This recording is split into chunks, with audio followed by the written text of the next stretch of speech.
What I am 100% certain of, and this is what you have to bank on, fiat is programmed to debase.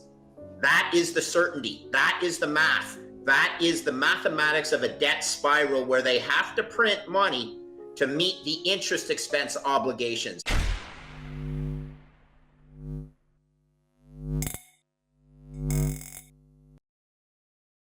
Former hedge fund manager and Bitcoin maximalist Greg Foss gives us his prediction for Bitcoin in 2023. Within the confines of a deteriorating financial system, Foss examines the long-term viability of Bitcoin compared to fiat currencies, highlighting the ongoing depreciation of the dollar. While market dynamics might have contributed to Bitcoin's recent price fluctuations, the steady devaluation of fiat currencies will ultimately serve as a catalyst for Bitcoin's ascendance. Foss anticipates that Bitcoin's market capitalization will surpass that of gold, positioning it as the preferred store of value. Foss further emphasizes the impact of fiat currency devaluation and the proliferation of monetary expansion on the future trajectory of Bitcoin. Let's get right into the latest interview with Greg Foss, as he gives his prediction for Bitcoin and the financial market in 2023. Don't forget to hit the like button and subscribe if you enjoy the content we do here on this channel.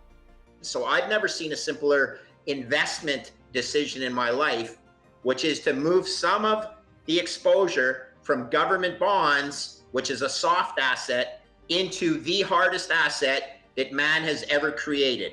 It's called Bitcoin, and you don't need to have 100% of your portfolio in it. But if you did, you'd only have to employ one person.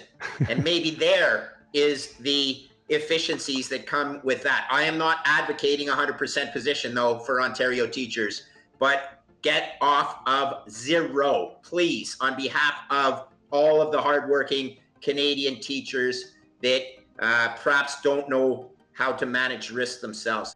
Not your keys, not your coins, 100% true. But let's understand that there's tax advantaged accounts in Canada in which the government essentially gives you a 50% tax rebate if you own Bitcoin in Canada, called your RRSP, which is a registered retirement savings plan. I'm a huge fan of cold storage.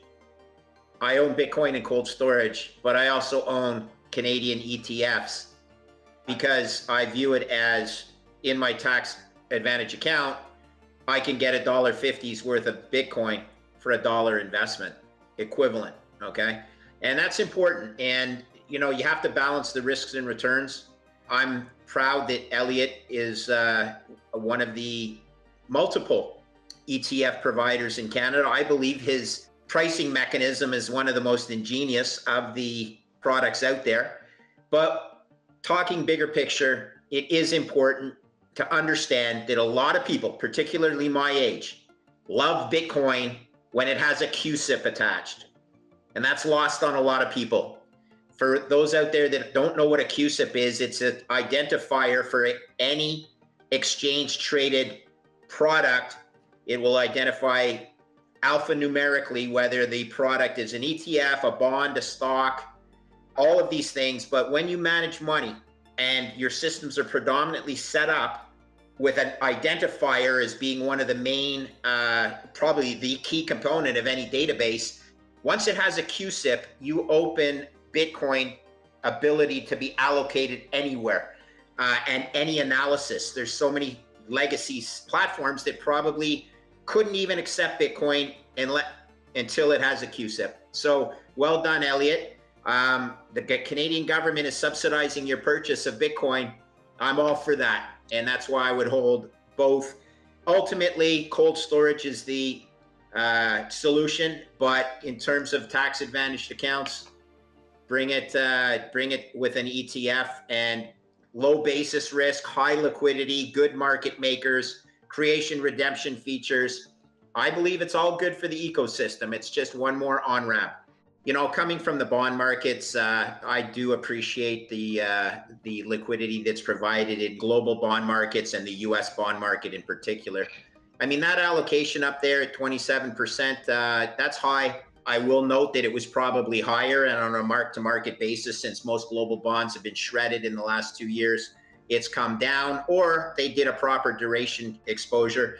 That being said, I wrote a paper on this. It's what sort of got me some Twitter fame, is why every fixed income portfolio, every single fixed income portfolio in the world, in my opinion, needs some allocation to Bitcoin, which means my first and favorite spot of taking an allocation from is from the bond portion. Now, I may argue that Microsoft at 7% of the portfolio, damn, those are some pretty big gonads these guys have, that they're rolling the ball on Bill Gates. Well, not Bill Gates anymore, but you know what I'm saying. There's mixing and matching that can go on. So I would take it out of the bond market, but I'm not fussy. I just need to get it into Bitcoin somehow. And then, more importantly than perhaps the allocation, is your rebalancing assumptions and how you're going to monitor that position and manage the risk according to the price swings. And that can be the difference between positive returns and negative returns if you're effectively dollar cost averaging in both directions. So, you know, there's big decisions to be made here. Once again, we have a tool that you can get to the brass tacks on, which is the Nakamoto portfolio tool that Hoffa has put together. I'll just say this. I already know what my answer is, and it's crazy, but it is far higher than the 2%, but it's not the 25% allocation that is the optimal, okay? We're not arguing with anything here. The optimal portfolio allocation, according to Hoffa's math with respect to the asset allocations that the teachers have made, is a 25% allocation to Bitcoin. Oh my God. Because at the end of the day, this fund, if I'm not mistaken, what's the size of the fund? Hoffa, at least 400 billion US dollars, yeah? 250 billion, I think, right around there. It's only okay. I'm disappointed. Come on, teachers, get your contributions higher. But anyway, as pension funds go in Canada, that's still huge. The largest fund in Canada, if I'm not mistaken, is somewhere around 600 to 800 billion. But that being said, imagine if you're still 250 billion, and all of a sudden you're putting 25% of your portfolio in that. That's $50 billion of buying into one fund, into a $500 billion asset class. You couldn't do it. It would be impossible. So you have to consider the liquidity constraints in the market as well. So I know my number. Wait until close. I'll wait until the next boys give their things. It's more than zero, and it's not as high as 25%, but come out of your bond portfolio, please. According to Foss, the demise of central banks, coupled with the rampant money printing, will inevitably result in a collapse. He explains his approach to determining the trajectory of Bitcoin and provides insights into the near-term outlook of the cryptocurrency market. Greg Foss believes that central banks will soon face dissolution, paving the way for an alternative system to take their place. He suggests that the ensuing event may not be labeled as a crash, but rather be rebranded as a reset or bailout, drawing parallels to the 2008 financial crisis involving Lehman Brothers and Bear Stearns, which stands as one of the most significant market crashes in recent history. Despite market volatility, Foss maintains the belief that Bitcoin will reach a minimum value of $2 million in the near future. What are your thoughts? Do you agree with Greg Foss's forecast for Bitcoin in 2023? Comment down below. Thanks so much for watching. Don't forget to like and subscribe. We'll see you in the next video.